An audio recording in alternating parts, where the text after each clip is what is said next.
Halo, apa kabar? Aku Angel.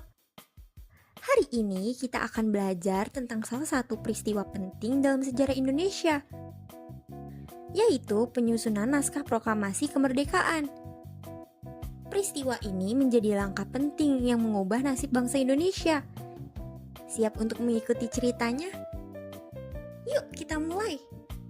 Perjalanan menuju penyusunan naskah proklamasi dimulai ketika Jepang semakin terdesak di Perang Dunia Kedua. Pada 15 Agustus tahun 1945, Jepang menyerah kepada sekutu. Berita ini sampai ke Indonesia dan para pemimpin serta pemuda langsung bergerak cepat. Mereka tahu ini adalah momen yang tepat untuk memproklamasikan kemerdekaan. Namun, ada perbedaan pandangan. Para pemuda mendesak agar proklamasi segera dilakukan tanpa menunggu persetujuan Jepang. Karena itu, mereka membawa Soekarno dan Hatta ke Rengas Dengklok agar terhindar dari pengaruh Jepang. Di sana, para pemuda seperti Sukarni dan Wikana meyakinkan Soekarno agar segera bertindak. Setelah berdiskusi, akhirnya Soekarno dan Hatta kembali ke Jakarta pada malam hari. Mereka langsung menuju rumah Laksamana Maeda, seorang perwira Jepang yang mendukung kemerdekaan Indonesia. Di rumah Laksamana Maeda, para pemimpin bangsa berkumpul untuk menyusun naskah proklamasi. Ruangan sederhana itu menjadi saksi bisu perjuangan mereka. Soekarno mulai menulis draft pertama dengan bantuan Hatta dan Ahmad Subarjo.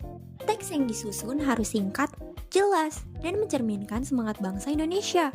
Setelah beberapa diskusi, terciptalah naskah proklamasi yang berbunyi, Proklamasi kami, bangsa Indonesia, dengan ini menyatakan kemerdekaan Indonesia. Hal-hal yang mengenai pemindahan kekuasaan dan lain-lain diselenggarakan dengan cara saksama dan dalam tempo yang sesingkat-singkatnya. Setelah disepakati, naskah ini diserahkan kepada Sayuti Melik untuk diketik.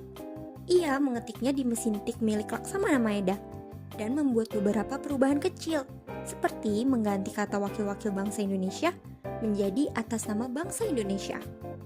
Setelah naskah selesai, para pemimpin berdiskusi tentang tempat dan waktu pembacaan.